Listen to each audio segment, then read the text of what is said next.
Si no tienes los 300,000 pesos para el viernes, vamos a perder el contrato del local y francamente, Beatriz, eso será tu responsabilidad.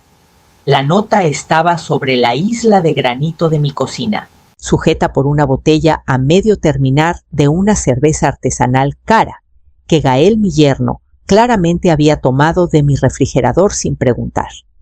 Me quedé parada en mi cocina, en un tranquilo fraccionamiento de Querétaro, mirando esa carita feliz dibujada a mano. Era el insulto supremo. No era solo una petición de dinero, era una exigencia, un impuesto aplicado a mi existencia por el simple delito de haber trabajado duro durante 40 años. Miré la isla de la cocina. Había elegido este granito con mi difunto esposo hace 20 años. Ahorramos durante 3 años solo para costear la remodelación. Cada raspadura en la madera de los gabinetes, cada marca en el piso, representaba una jornada de tiempo extra, unas vacaciones canceladas, una elección para priorizar el futuro. Y aquí estaba Gael, un hombre que jamás había trabajado una semana de 40 horas en su vida, tratando mi casa como su despensa personal y mi cuenta de ahorros como un pozo sin fondo. Como auditora senior vivo, por la lógica de los libros contables. Los números no tienen sentimientos, pero sí memoria. Saqué mi laptop y abrí el archivo que había mantenido oculto por años, el libro de pasivos. Cada reparación de emergencia del coche, cada préstamo puente para un negocio que nunca arrancó, cada depósito de renta para departamentos que no podían pagar. Total 1,650,000 pesos. Me sentí allí durante 2 horas, rastreando el flujo del dinero. Era un mapa de mi propia debilidad. $100,000 en enero para gastos médicos que resultaron ser un viaje a Valle de Bravo. $240,000 en junio para equipo de oficina. Le había estado pagando a mi propia hija para que me despreciara. Había estado financiando el estilo de vida de un hombre que no me respetaba lo suficiente como para pedirme un préstamo de frente. Miré la carita feliz una última vez antes de hacer bolas la nota. El banco de mamá estaba oficialmente bajo investigación federal y yo era la jefa de la investigación. El silencio de mi casa se rompió 2 días después gracias a mi vecina Marta. Ambas estábamos en nuestros buzones bajo el sol de la tarde que calentaba el pavimento. Era una tarde típica del Bajío, con ese aire seco que te hace querer entrar a buscar sombra. Beatriz, tengo que decirte que Regina se veía como un ángel, dijo Marta, con esa voz cargada de curiosidad vecinal que esconde un piquete. ¿El viñedo en Ensenada? ¿Las rosas blancas? Debió costar una fortuna, pero supongo que solo se vive una vez. Vi las tomas del dron en su Instagram. Parecía una película. Mi corazón no solo dio un vuelco, sentí que chocó contra una pared. Mantuve mi rostro tan rígido como una declaración de impuestos nueva. He pasado mi vida frente a ejecutivos que intentan ocultar cuentas en paraísos fiscales. Sé cómo evitar que mis ojos delaten nada. ¿Viste las fotos entonces?, pregunté con voz firme, aunque la sangre me empezaba a hervir. ¡Ay, toda la galería está en su página de marca personal! Me pareció raro no verte en las fotos familiares, pero imaginé que estabas ocupada atendiendo a los invitados. O tal vez tú estabas tomando las fotos. Aunque, con lo caro que se veía ese fotógrafo, lo dudaba. Entré a casa con las manos temblando tanto que tiré la correspondencia. No me habían invitado. No estaba ocupada. Me habían excluido. Entré a Instagram, una cuenta que hice solo para seguir la carrera de Regina como influencer de estilo de vida. Ahí estaba, #LaBodaEverly. 100 invitados. Un pastel de 5 pisos decorado con láminas de oro real. Regina en un vestido de diseñador que debió costar 150,000 pesos. Exactamente la cantidad que le había prestado para una emergencia médica hace 6 meses. Navegué por 150 fotos. Vi gente que no conocía, influencers, socios de marca, visionarios. Vi a los padres de Gael luciendo arrogantes en trajes de seda. Ni una sola foto mía. Ni una mención a la mujer que tuvo 2 trabajos para pagarle a Regina la universidad privada. Yo era el fantasma invisible que había pagado el vino con el que todos brindaban. La traición no era solo el dinero, era la eliminación de mi existencia. Llamé a Regina. No quería esperar a tener la cabeza fría. Quería la verdad cruda, mientras el fuego en mi pecho seguía al rojo vivo. ¿Ma, viste la nota que te dejó Gael? De verdad necesitamos esa transferencia. Antes del mediodía, dijo, con voz ligera. Podía escuchar el tráfico de la ciudad de fondo, el sonido de su vida importante.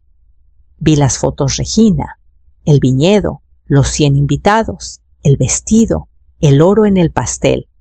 El silencio al otro lado fue pesado.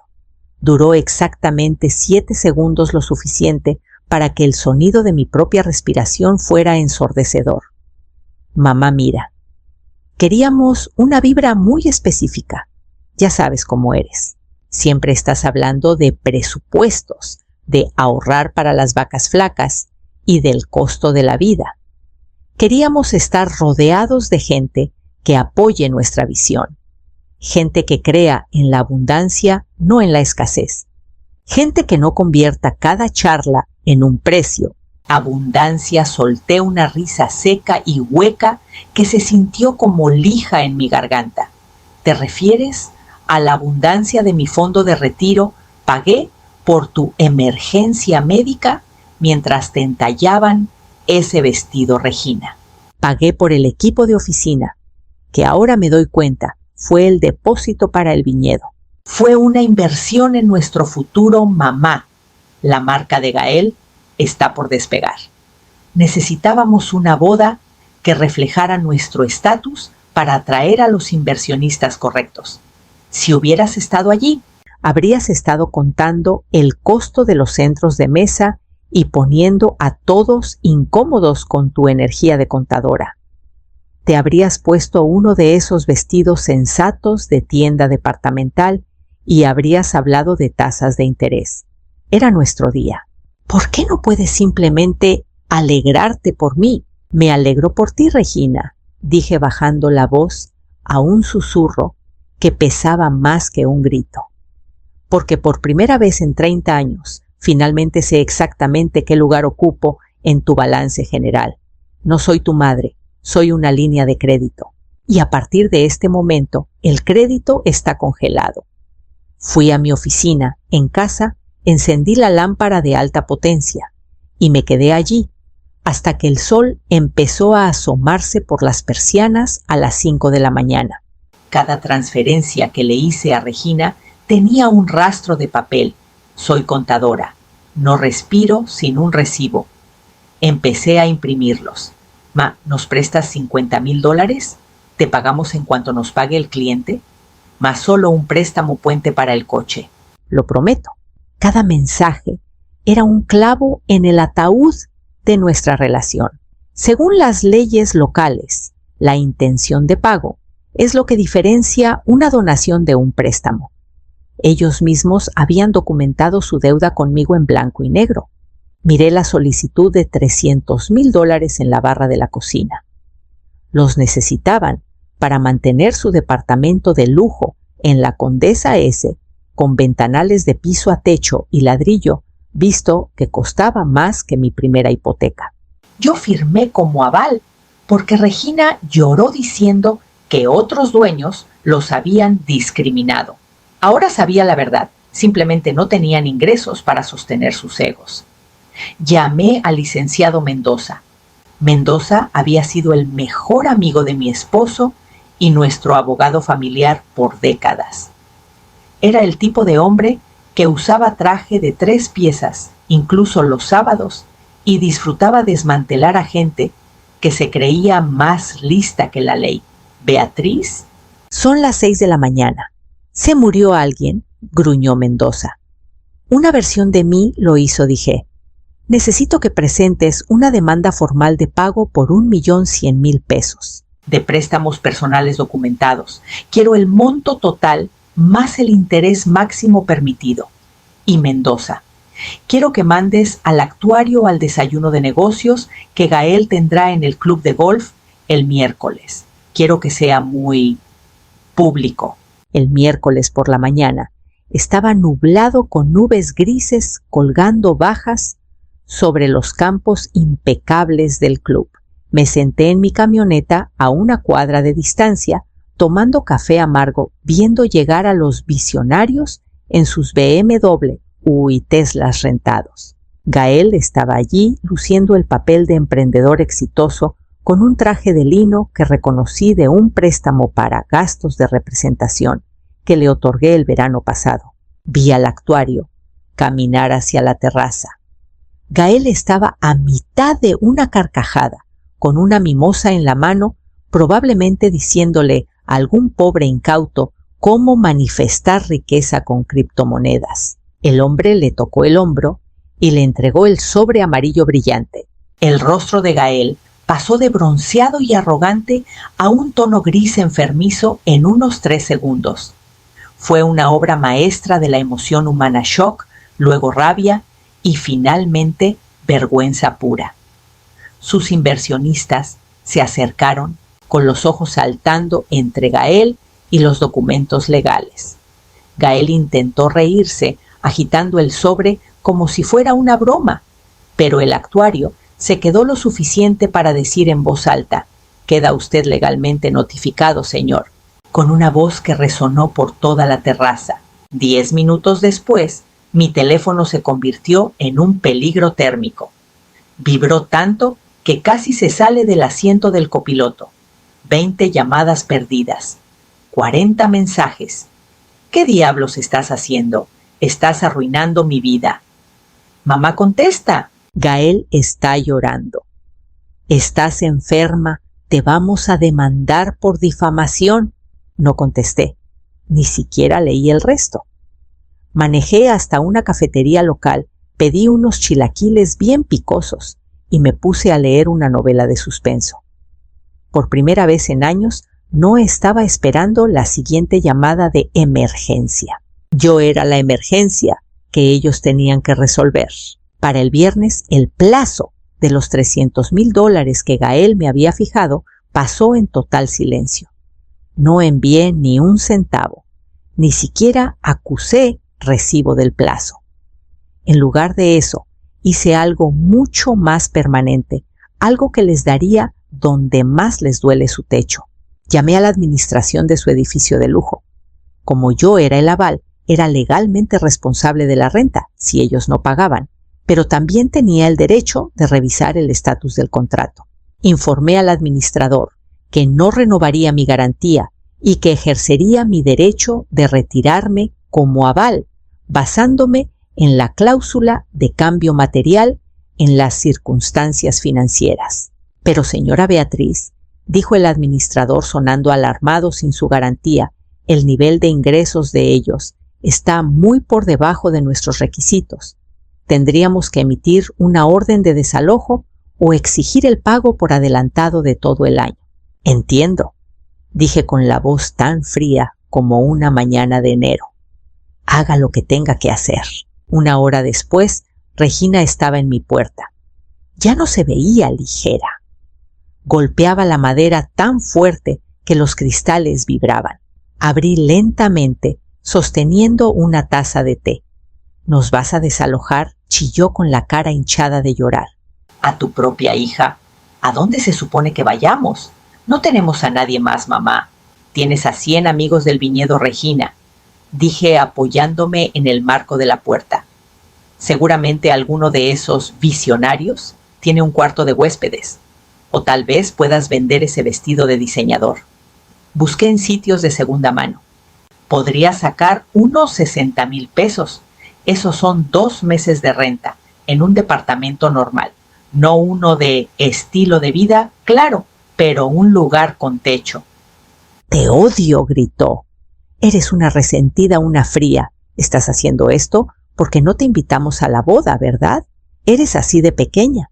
Estoy haciendo esto porque estoy cansada de pagar por el privilegio de ser insultada, respondí. No soy resentida, Regina. Soy una auditora. Y finalmente terminé la auditoría de tu vida. Los resultados llegaron. Estás en quiebra. Gael contrató a un abogado. Encontró a un hombre llamado Saúl que operaba en un localito junto a una farmacia y parecía fumar 40 cigarrillos al día.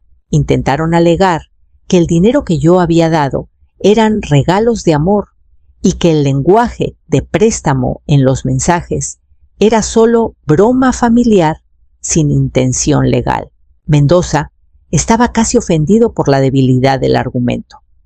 Durante la primera reunión de conciliación, puso 17 reconocimientos digitales de deuda sobre la mesa de caoba. Señor Gael, le dijo Mendoza al abogado, mi cliente tiene una hoja de cálculo que haría llorar de alegría a un contador forense.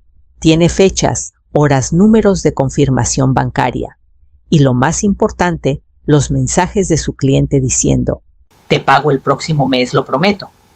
No estamos aquí para hablar de bromas. Estamos aquí para hablar de 1.100.000 pesos más el 8% de interés. O nos vamos a juicio.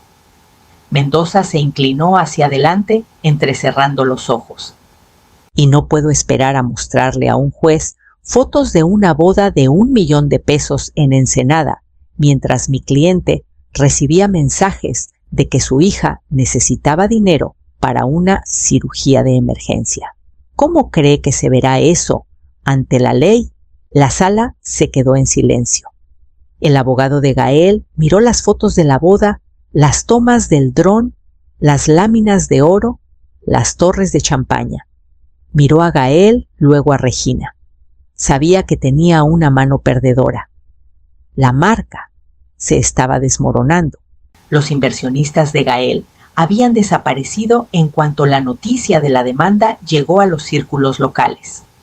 En el mundo de los influencers, una vez que te tachan de deudor, eres radiactivo.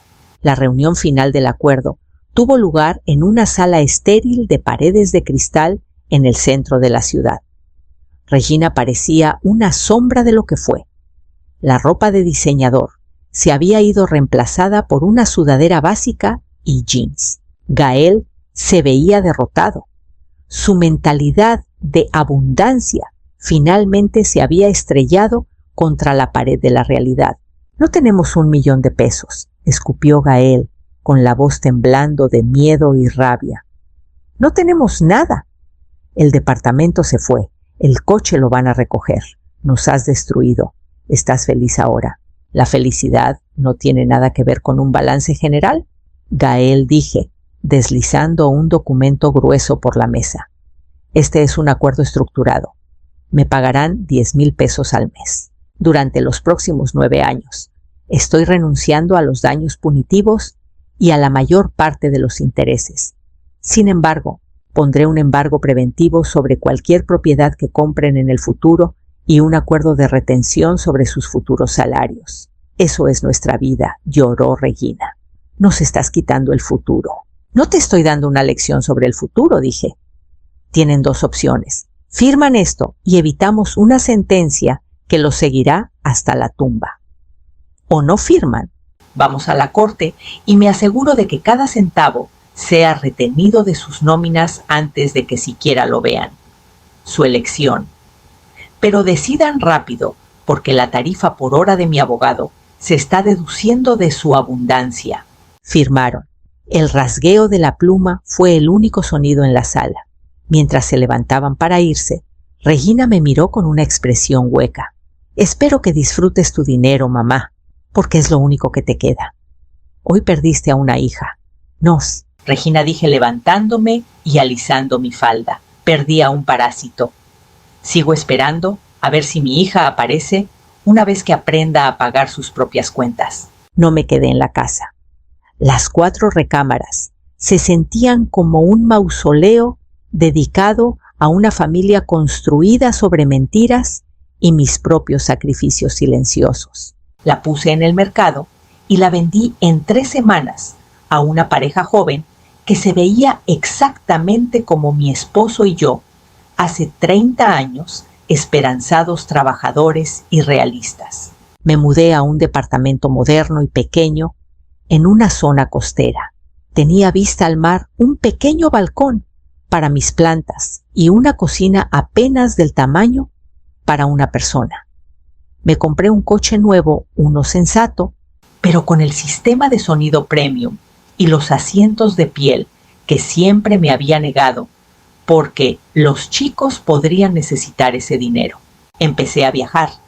No fui a lugares de influencers, fui a los lugares que siempre quise conocer. Pasé un mes en un pequeño pueblo de la Toscana aprendiendo a cocinar. Fui a ver los fiordos en Noruega.